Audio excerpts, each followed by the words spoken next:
and at 25 power, you're only going to see 8 mils through the reticle.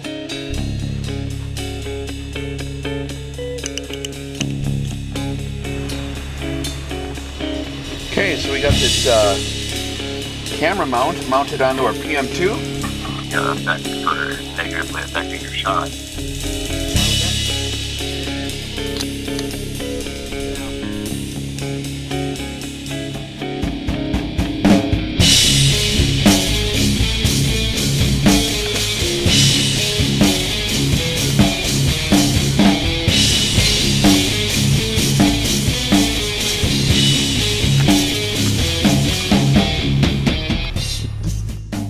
Howdy guys, Rex here. So we're sitting here in the Rex Cave and we got Mr. Colin Burns on the phone. He's the guy who's in charge of Ballistic XLR. He helped me develop these ballistic tables. He really took the bull by the horns on the math. And we're going to go over a detailed shot analysis of what goes into making a kill at 3,500 meters. That's there's a shot over the weekend or over the last few days being really talked about in great detail by the media, and a lot of guys are kicking around different ideas, and some of the stuff I've been hearing has been a little bit erroneous, and so we want to give you the full rundown on what really goes into making a shot at that distance. We're going to show you what it actually looks like through the optic to look at a target at that distance. And I think you'll get a much greater appreciation for how far that really is and how impossible a shot like that really is. And my hat's off to the Canadian snipers for pulling this off. And we'll also give you our opinion on how we think this deal might have really went down, because there's a lot of stuff getting kicked around on the internet, and people have been coming out of the woodworks overwhelming us with questions. Have they been asking you a lot of questions too, bro? Oh man, all over the place. And understandably, it's one of those things where we continually harp it, and you probably don't even want to try a shot like this in the first place, and then somebody goes and makes one, so... Yeah, this is outside what they call the effective range, even from a 50 caliber. And we'll get into that in just a second. So first thing I want to show people here is what it looks like to look at a target, inanimate target, a real target at that distance. This is footage through a Schmidt and Bender PM2 5 to 25 power by 56 millimeter objective lens scope. Last time I checked, this is what the Canadian snipers are running on the Tac-50 rifles. This is world-class glass. There's not a better optic in the world for pulling off a shot like this, so it was a very good optic selection in regards to the Canadians and what they picked for their 50 calibers. But you can look at, even through this really, really top-tier optic, it's very, very, very, very blurry, and that is because of what we call mirage. So first, let's take a look at just the real basics in terms of how far that is and what kind of bullet drop we're looking at. And Mr. Colin Burns, the guy talking to us on the phone here, is the guy who developed the XLR ballistic tables. So he's going to add some commentary as we get into this.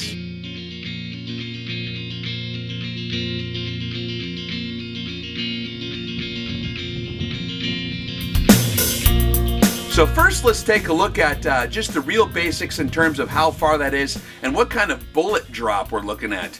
And Mr. Colin Burns, the guy talking to us on the phone here, is the guy who developed the XLR ballistic tables. So he's going to add some commentary as we get into this. So if we look at the primary functions tables, this is figured out as best we could because we don't know exactly what ammunition they're using over there. So we picked the very best in terms of ballistic coefficient and ammunition and the highest, most precise ammo. We're using Hornady AMAX bullets. For this, it's highly possible that they're using inferior ammo, but this is the very best ammo they make, and if we're going to try to make a shot at 3,500 meters, this is the ammo I would personally choose to run.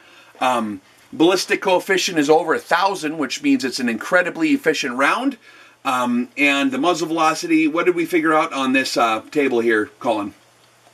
They're set for 2,650 per second, which seems to be about a good safe velocity you can get. I think we can get higher, but that seems to be a good popular one.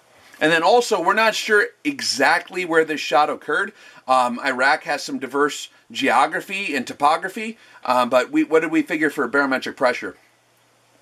I got this in at 27 inches of pressure, and that's set for 60 degrees Fahrenheit. Okay. Yeah, that's an average environment for that general area of operations. So that's just what we're going to be guessing on. And obviously any tiny shift in that's going to completely make you miss the target. So what we're looking at here, if we look at these primary functions tables, is that if you zero the weapon at 100 meters and you're shooting at 3,500 meters, you're going to be at 84 mils of adjustment, which is a huge amount. How many feet over the target is that? Let's see, 84 mil, holy Lord. 7, yeah, it's actually going to be the total drop, and I got to do this for actual height at that range. Holy Lord. It's like launching artillery out there. Yeah, we're at 10,000 inches. Yeah, 10,000. 10,000 inches of drop?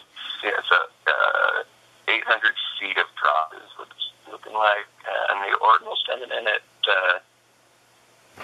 max ordinate? 450 inches above line of sight as a max ordinal.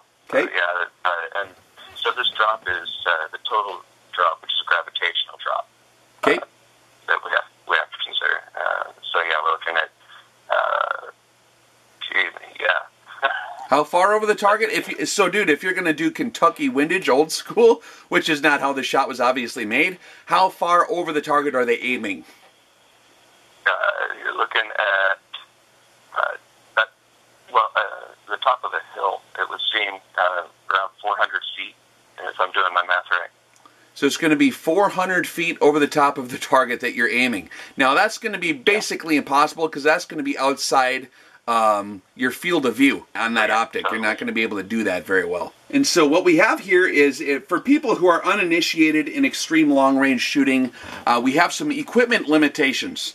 The scope being used for that shot was going to be a Schmidt and Bender PMII like this. And what you're going to see on the turrets here is that you have only 22 mils of adjustment for elevation on this scope.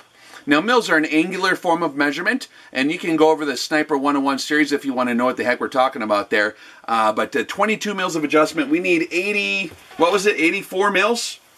Almost 85 mils of adjustment to hit the target.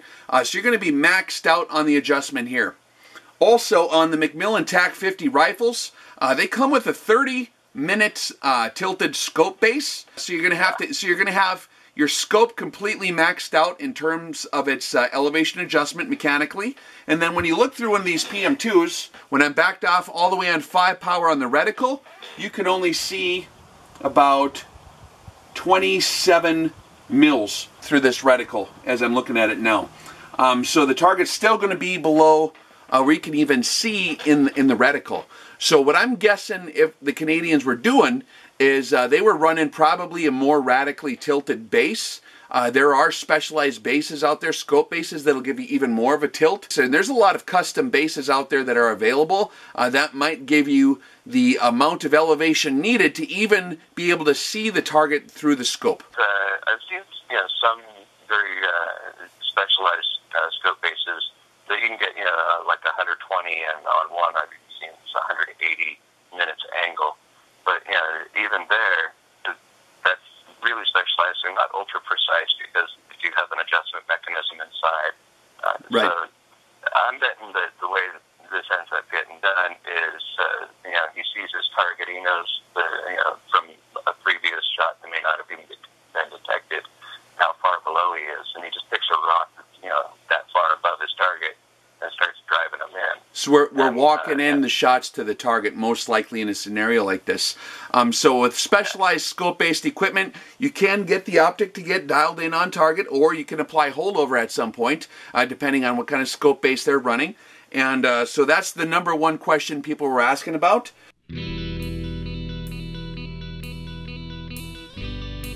Apparently, you're going to have to add whatever scope-based tilt is to whatever he's dialing in on the turret of the optic, or whatever he's holding over for. And at that point, he's going to have to basically index and hold off, probably some combination of that, 84 mils of adjustment, okay? Which we said was like, how many feet over the target at that range?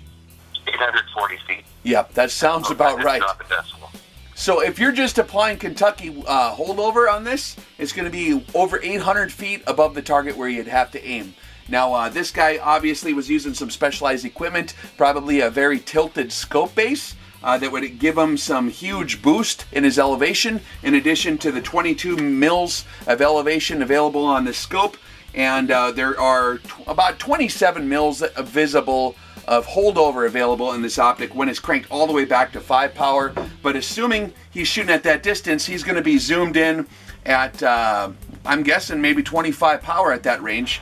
And at 25 power, you're only going to see 8 mils through the reticle. So really, you're going to be limited. You're going to really have to have a boost on your equipment. To get to 84 mils of adjustment, that is a chore all amongst itself, and we assume they're using specialized equipment, because with the standard issued scope bases, that shot's not possible because you can't see the target and the scope doesn't have enough combination of holdover or elevation on the turret adjustments to make that shot.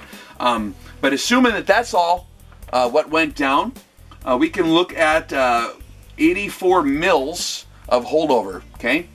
Now, even if you get your gravitational adjustments perfect, which is going to be incredibly difficult at that range due to destabilization of the projectile beyond the transonic range, that's going to destabilize the bullet. Where did this thing go transonic? It looks like 2,400 yards.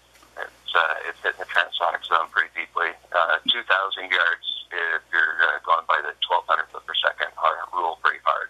Sure. But, I tend to penetrate a little deeper.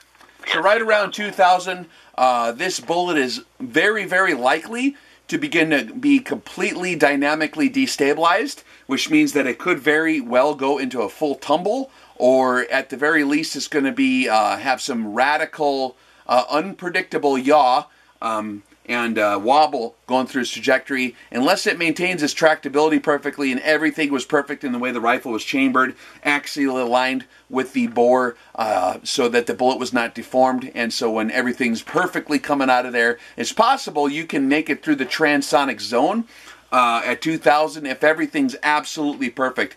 But really, in real life, beyond 2,000 meters is kind of a Hail Mary shot. Because the bullet's just like completely wild after that distance. So that's something to consider too. And 3,500 meters is another 1,500 meters beyond where this bullet goes completely ineffective. Unless, like I said before, everything's absolutely perfect. And you guys can check out the tutorial videos where we talk about max effective range of cartridges and how those dynamics occur. So using a tilted scope base with 8 mils approximately of tilt is going to add 8 mils to your solution, but we still have 76 or something? Yeah, about 76 and change to go. Okay. But we put in the 22 we can get out of the scope. Okay. And now we're down to what, 34 mils. Yeah, you can't see 34 mils through the optic. There's only about 27 or 30 max that you can see in the reticle. That's if you dial it back down to a power where you can't see your target. Yeah, that's where you dial it back down to 5 power instead of 25. At 25 power, you can only see like 7 mils. So he had to have been running some radical scope base on that thing, like a custom scope base. If they're looking to do these kind of shots, and there are scope base, like the 120-minute models. Sure. With a little dial on it. I don't recall the brand, but Mark and Sam, their channel, they use one on some of their ultra long-range shots. So how many mils is 120 minutes again? That's about... It's about 34 mils. Okay, so let's say he had 34 mils of boost with the base. 120-minute base will give him 34 mils of boost. In addition to the 22 you dial in, how much is that? And now we're looking at 56, almost 57 mils. So we got 57 mils adjusted for there, right? Yeah. So the scope is completely maxed out on its elevation. We're already at a huge tilt. And now how much holdover do we got to employ? Let's see, minus 84. It's still 27 mils. It's so far above. 27 mils holdover? Holy Moses. Okay, so this shot would have taken place at the bottom. So this target would have had to have been at the very bottom of the edge of the lens. Because, let me look through this thing again. This is the same scope he was using here. He would have had to have been on 5 power. We got a first focal plane. So at 5 power, we got 5, 10, 15, 20, 25, 27 mils is just one notch away, 1/2 mil mark off of the very bottom of the scope when adjusted for at 5 power. And the second I bring it in here, let's bring it in up. What's that, bro? Now, with that much, I mean, the target would have likely been just off the bottom of the scope. If you're at 7.5 power, you can still see that bottom of that adjustment. But once you get above 7.5 power, the target is now out of view. And that's with 120-minute scope base tilt, completely maxed out on your 22 mils of elevation here. The target will be at the very bottom of the scope. So with the most radical equipment, that is the farthest you can physically see the target through the optic. Unless you pick a spot above the target and hold over, well, you're not even seeing it. So it'd be like an artillery fire direction situation where you have spotters telling you where to hold over. That's possible. It could have went that way. I mean, I've done shooting like that where I pick a target that's outside of my actual scope. Yeah, almost like an indirect fire. Yeah, exactly. So, all right, let's say that he's maxed out on all that. He's looking at the very bottom of the lens to see his target there. Now, the target itself is going to be incredibly blurry at that range, just due to mirage. Here's some video photography of what it looks like through that exact scope, a Schmidt and Bender PMII at that distance. And you can see the target is completely obscured by mirage. Actually, the position of the target is wobbling back and forth. Good target's width or 2, maybe about 1 meter. So just the mirage is pushing the target across the crosshairs back and forth radically. And so it's going to be very difficult to even identify the target as a human. You're going to see a tall target, and this is kind of on a horizon. This is a shot that's going to be very, very difficult to pull off in normal terrain where the target is at all concealed or standing even completely squared up against you on a hillside. It's going to be very difficult to even see the target. And if you can see the target, you're going to be holding almost all the way over the top with everything maxed out in the entire system. All that being said, let's now take a look at the firing solution that would have had to have been dialed in. So let's say we've got the 84 mils of elevation being applied through that combination of techniques. Now, how much is the atmospherics and some of the other variations going to affect us? 10-degree variation in our air temperature. We're looking at 6 foot at the end of that bullet's travel of variance. And, so if the ammunition changes by 10 degrees in temperature, that's going to affect the air density enough to miss by 6 feet over the top or underneath. Yeah. And it's about that same amount of difference, too, for ammo velocity variation, too, right?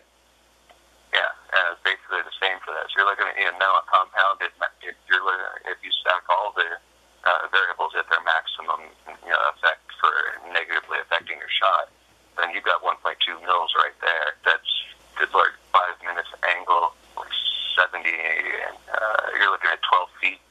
So you're going to miss by 12 feet if you get your temperature wrong by 10 degrees in your firing solution. So this is a scenario where you are going to adjust for air temperature and muzzle velocity variation in the ammunition due to the change of temperature for the propellant using to push the bullet downrange. But getting beyond that, something that we regularly ignore as long-range shooters, and because the opportunity to go beyond 1,000 yards aren't so common, is the humidity. And generally, we'll tell people not to adjust for humidity. Just don't bother. But you can see that at the end here, we're looking at a 6-foot adjustment just on humidity for 100% value difference. Humidity zones. So you're going to have to adjust for humidity. Even Coriolis effect is pushing you 7 feet or something, isn't it? Yeah, that's really getting out there just with the vertical Coriolis. So this guy's going to have to take into effect his direction of fire and adjust for vertical Coriolis effect. If he doesn't, potentially he could miss. If he's shooting east or west, his vertical Coriolis is going to push his bullet, or appear to deflect his bullet by a good 6, 7, 8 feet off target right there, just from the spin of the earth under the bullet. Because what's the flight time? We got the secondary functions table. Yeah, you're looking at 7.4 seconds, so flight time. Mine's actually showing at 30. We're looking at 3,500 meters, right? Yeah. Mine's showing 9.7 seconds. Oh, sorry, I was reading wind deflection. Oh. Yeah, time of flight, 9.7 seconds. So you got 10 seconds for any one of those variables to affect things differently if anything changes, especially when we get into wind here. How much is a 10-mile-an-hour wind going to push us? That's 7.4 mils. 7.4 mils. Range. So if there was any wind during this shot, let's say you have to be at 8 or 7 power through this optic to be able to see the target, you're not going to be able to hold off for even a 10-mile-an-hour wind because you're going to be out of the scope. You're not going to see the target anymore. You're going to have to dial. Yep. You might start because you're at the extremes of the scope's vertical adjustment, start reaching the extremes of its lateral adjustment. Right. As the inner tube impinges on the outer tube. Yep. So that's a good case study in how, I mean, this is like the most radical shot possible because you're at the edge of the scope. So, yeah, and that's just a 10-mile-an-hour wind. Let's assume there was no wind that day. How much would a 1-mile-an-hour wind push a guy? So 6 feet. So 1-mile-an-hour change in the wind will move you by 6 feet laterally. And with a flight time of almost 10 seconds, you're going to have to assume when you shoot that the target is going to basically stand perfectly still and that the wind will not change by 1 mile an hour for a course of 10 seconds over the course of 2 miles. Which I'm going to say is going to be practically impossible to pull off with a one-shot scenario. I mean, this is what they call the Hail Mary shot right here, is what we're learning. So 1 mile an hour change at that distance is going to push you by 6 feet in the wind. Now, if you got a 3 mile an hour wind, you got 18 feet you're going to miss by. And so basically, you're going to have a zero wind environment, absolutely no wind to make this shot happen. And then trying to dial in stuff is going to be radically difficult to pull off. Also, our spin drift, just the spin of the bullet, is 2.38 mils, which is a significant amount. How many feet is that? About 22 feet. So we got about 22 feet of spin drift. So that's something that you're definitely going to have to adjust for.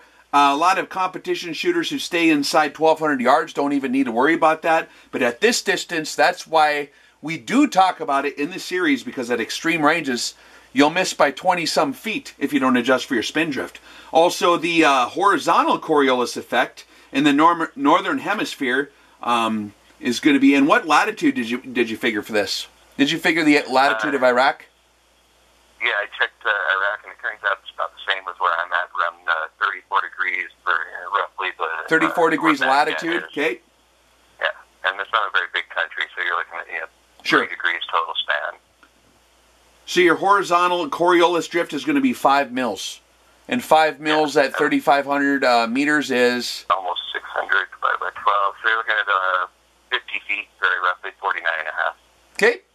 So what we're seeing here, guys, is a very similar situation to field artillery. This is stuff that's in field artillery firing tables. So that's the kind of adjustments you're going to need to do. And the way we have our primary functions tables set up and our secondary functions tables using the calc form, you're definitely going to have to do all this stuff. And that's going to be a difficult shot, man. Also, target lead. That's something where it's going to be completely impossible to predict. Because for the flight time of the bullet, man, what if the dude decides after you shoot, if he's sitting perfectly steady, you have your 0 mile an hour wind that doesn't change by even 1 mile an hour because it'll throw you up by 6 feet, right? You got everything else perfectly dialed in. Your bullet didn't destabilize in the transonic zone. What if the dude decides to go get a cup of coffee after you shoot? He's going to walk away. 10 seconds later, he can walk pretty far. Or if you're walking perfectly down a road at the exact same speed, maybe you could get kind of close. But in real life, a guy's going to walk at variable speeds at differing angles. He's going to step over a log or in that case, maybe a rock or something, or stop and scratch his butt. You got 10 seconds for the target to move out. Right. So basically what we're seeing here is that if everything is perfect, and guys will argue because they're shooting steel, right? If you're shooting at a giant piece of flat steel that's painted white, and is hanging there, and you take a bunch of shots, you can make hits at this range with the 50 cal or a 338 Lawpool Magnum. You can definitely make a shot this far. But when you're talking about an animate target, if you can even see that you're not even going to maybe identify it as a human. And I was actually, when I was filming this, the mirage was in very favorable conditions, very limited mirage. We were shooting over mostly valleys, so the mirage directly coming off the ground wasn't affecting it. But if you're in the flats in Iraq or something, you're not even going to see anything. If you're in the mountains or shooting across the valley, it's going to be a lot easier. So the ordinal, according to your secondary functions table, is 37 feet approximately. Yep. Okay, so basically the highest point above the line of sight that the bullet is actually going to travel is almost 40 feet up high in the air. Now you're aiming how many feet above the target again? Around 840. 800. So you're aiming 800 feet over the target. The bullet's actually at its max ordinal because it's going to instantly drop off from your aiming point, your line of sight. So it starts dropping off from there, and then it's going to basically be a 40-foot ordinal, which is a very, very high significant ordinal. And so you're going to have to predict that the wind at 40 feet across the top of the perfectly flat ground is not going to have a 1 mile an hour change in wind speed over the course of 10 seconds over the distance of 2 miles or more, right? Because we're shooting at like 2.1, 2.2 miles. So what's your opinion on how this shot went down, man? How do you think that happened? My bet, not having actual any military or combat experience in that way, but what I would be doing is getting a target location from another unit, and then figuring out where that target location is, and effectively start raining fire down in on it until somebody says that's effective fire. Yeah. So basically your spotters are going to be calling your shots for you, and you're going to have to fire a few rounds at the very least to even get close. And after that point, you will be able to walk it right in there. And if a very skilled sniper, especially the Canadians do a very good at extreme long-range shooting, if one of those guys had a TAC-50 and I was 2 miles away out in the open, I would be incredibly uncomfortable because there's a very good possibility something's going to ricochet up and hit you in the guts, or take out a knee, or dust is going to hit you, or maybe even that bullet could whap you, right in the chest. There's no way of telling. But I guess the main thing I want to communicate to folks who are maybe uninitiated in this kind of shooting is that this is not going to be a first shot, first kill kind of situation. This is going to be a multiple shots, one kill kind of situation. And another thing I was curious too, the way it was reported, is that it was a confirmed kill. And for anyone who's dealt with how that deal is done in real life, sometimes it's honest, sometimes it's not. To confirm a kill, you have to see that the target actually was killed, right? And even with the good spotting scope, even through a Schmidt and Bender PM2 on 25 power, which the shooter's not going to be able to do it because he's only adjusted to 8 power if he wants to see the target in his scope, or even see where the target's going to be generally at in his scope, right? You're not going to be able to tell. You're not going to be able to distinguish the face. You're not going to be able to distinguish even the appendages, depending on mirage of the target. All you're going to see is a narrow sliver of blurry light mixed in with some mirage. So someone else is going to have to confirm that through some other method. Maybe, if you're from the air looking straight down and you can see through infrared photography, there's other ways to confirm that, but that's not something even a spotter is going to be able to do at that range, because on the ground level, looking across all that mirage, even with some of the best optics in the world, you're not going to see at all what's going on over there. And you're definitely not going to be able to identify a target at that distance when it's an animate target. Guys who shoot at steel, it's going to be a lot easier because you're going to see a giant white or a square piece of steel or a giant circle. But in real life, inanimate targets usually going to be less than ideal in terms of identification. So you're not going to be able to tell what side the guy is on. You're not going to maybe even be able to tell if he's carrying a weapon because the mirage is so ridiculous at that distance. So I hope you got any other things to add to that, man, that you're thinking about when you heard the story? The one relevant thing is there's another very popular video on YouTube that people should really take a close look at, and it's some guys making a very similar shot. I think they're using a 408 Schmidt Tac, possibly a 375, and they ran like 30 rounds in on a 10-foot wide target to get one in. These are some of the best shooters in the world. Yep. It's not about combat. They're about getting the target and getting notoriety. So, and it's a giant target, too. Yeah. So, when we're considering the shot, even if it was his first shot, it's still just 100% luck. I've made a doctor hit 1,500-yard shot with a 22, yep. but it was absolutely luck. So. Yeah, so even if you're awesome, like the top 5 guys in the world, to make a shot like that is a Hail Mary shot. Even if you get the firing solution as detailed as we just enumerated, that's less than ideal. The deviation just in the mechanics of the rifle, and especially considering going 1,500 meters beyond the transonic, it's very likely that that bullet is tumbling by the time it hits that target. So it's a complete Hail Mary shot. Also, what's the danger space? You got to get the range exactly perfect, too. Yeah, the danger space is this range is 1 meter. On a 12-inch target, yep. Yeah. If we pick it up to the full-on the torso, 1 meter tall target, yep. Then we get a little bit bigger, but it's still, we're looking at the angle of the bullet's drop is nearly 30 degrees. So it's coming down super sharp. So the bullet's coming down at 30 degrees in terms of its angle, and if you misjudge the distance to that target by, what, 6 meters? Yeah, 6 meters, there's no way of getting it, and even inside that... You're going to completely miss the entire torso of the target, over the top or underneath, if you misjudge the range. So what we're trying to communicate here is that that's a very far shot. Guys that do shoot that far in military applications with 50 calibers are generally shooting at hard targets. They're shooting at a giant piece of equipment, like a Scud missile or a radar van or something like that. A big piece of equipment out in the field, a hard target of some kind that's perfectly stationary. It's deployed, it's not moving, easier to identify. But shooting at for anti-personnel applications at that distance is basically practically impossible unless you shoot enough. You can shoot enough rounds to make it eventually happen. But the main curiosity I had when I heard that happened, because I've shot at 1,800 and I've shot at stuff beyond that, but you can't. The longest first round hit I've ever made was 1,800 yards, and that's incredibly, incredibly far. So at that distance, it's hard to even see a 40 by 20 inch white piece of steel painted out, standing out in the middle of a bare hill. But at this kind of distance, the thing that I thought is, how did they confirm that? Because you can't even see the target at ground level. You know what I mean?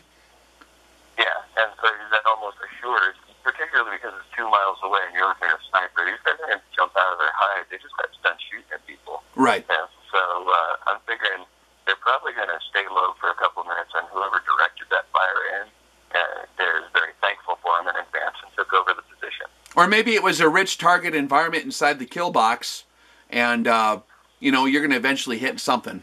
But it's definitely a scenario where either it was, them shots on YouTube where the guy throws the basketball behind his head from like 2 basketball courts away and it goes right in the hoop? Yeah, thanks for telling. That's the situation. Yeah, you got to do it like 1,000 times before you get it to go in, and hopefully you're videotaping it, or someone was standing there to confirm your shot. But yeah, so that's what I wanted to go. That's Rex's detailed shot analysis. On the phone with us was Mr. Colin Burns with Ballistic XLR. And if you guys are curious about how this stuff works and you want to learn more, definitely come check us out. We got a YouTube channel, TiborasaurusRex, on YouTube. And what's your YouTube channel? Mecha Streisand, that's M-E-C-C-A, and then Streisand, like Barb. And also ballisticxlr.com. We are on rexreviews.org. If you guys want to train to do stuff like this and to understand the dynamics of extreme long-range precision shooting, check out the training tabs on our website, rexreviews.org, for information on the next event. And we'd love to have you come out, and we'll really hit it heavy. It's a world-class training course. It's very unique. There's nothing else like this, I don't think, in the world that you can get just in a 2-day crash course. And we'd love to have you come out. And thanks for watching, and be safe out there.